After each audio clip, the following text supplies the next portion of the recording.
They were once hailed as titans, revered, feared, and cloaked in the silk of the senior advocates of Nigeria, SAN. But today, Chief Mike Ozekhome, SAN, and Professor Joash Amupitan, SAN, stand brutally unmasked, not as champions of justice, but as frauds who have shamelessly dragged both legal practice and legal teaching through the gutter. This is no minor scandal. It is a national disgrace, a raw festering wound that exposes the rotten core of a profession already drowning in public contempt.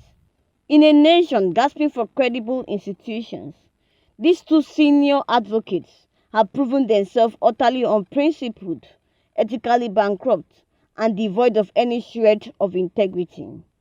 They are not victims of persecution. They are architects of their own infamy, and their spectacular fall should serve as a searing indictment of everything wrong with Nigeria's bar and academia.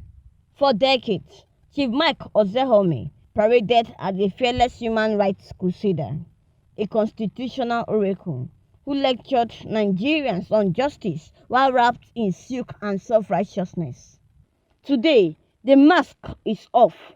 He stands revealed as a common documents forger, accused by the federal government of brazen criminality in a sleazy London property grab.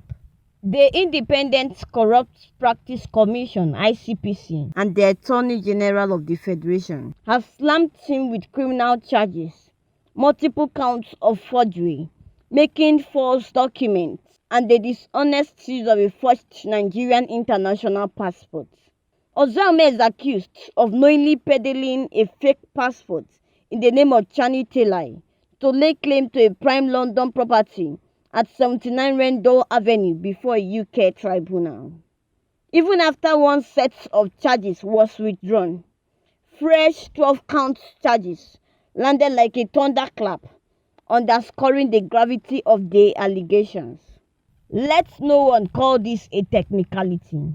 A senior advocate of Nigeria, an officer of the court sworn to uphold truth, allegedly manufactured and deployed forged identity documents for personal gain. In any serious jurisdiction, such conduct would trigger disbandment and public humiliation. Yet in Nigeria, the Nigerian Bar Association and the body of senior advocates remain largely mute, as if ethical rot at the top is simply business as usual. Ozekhome's hypocrisy is noise-hitting. The same man who thundered against corruption and impunity now allegedly wallows in the very feud he condemned. His actions do not merely tarnish his reputation, they cheapen the SAN rank, erode public faith in the entire legal profession, and teach impressionable young lawyers that if a celebrated senior can allegedly forge passports for property, then ethics are for fools. Legal practice in Nigeria was already viewed with deep cynicism. Ozekhome has poured acid on the wound. He has turned the noble gown into a costume for deceit. If Ozekhome has soiled legal practice, Professor Joash Amupitan, SAN, has inflicted an even deeper, more insidious wound on legal education and national institutions. Once a law professor and dean at the University of Jos, Amupitan was entrusted with shaping the moral and intellectual character of future lawyers. Instead, he stands accused of presiding over academic fraud of the worst kind. Former Minister Solomon Dalong, who knew Amupitan as both student and colleague, has publicly eviscerated him, declaring without mercy, Amupitan, I know, has no integrity. Dalong alleges that during Amupitan's tenure as Dean 2009 to 2010, 16 deserving students had their hard-earned 2.1 results traded off, while politically connected or absentee students, including senior security officers, were allegedly handed the same honors on a silver platter. Dalong claims he sacrificed his own master's pursuit just to battle this injustice. This is not petty gossip. A law professor allegedly manipulating grades turns the faculty into a marketplace of favors, where merits dies and connections reign. What poisonous lessons does this impart to students? That integrity is optional, that justice is negotiable, that the classroom itself is a theater of deceit.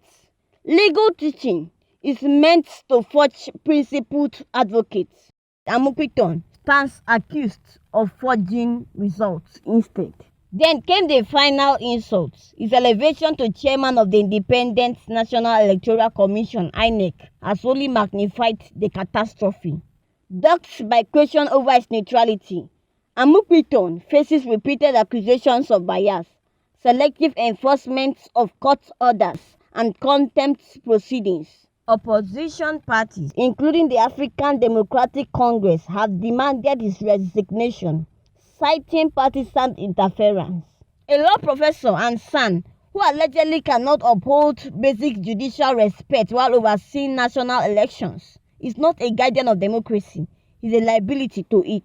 The spectacle is grotesque. A man accused of academic manipulation now sits atop the body, charged with ensuring credible polls. If the teacher lacks integrity, why should anyone trust the umpire? The near simultaneous exposure of Ozekhome and Amupitan is no accident. It is a mirror held up to the moral decay eating Nigeria's legal institutions alive. The SAN rank, once a badge of excellence and probity, now risks becoming a punchline.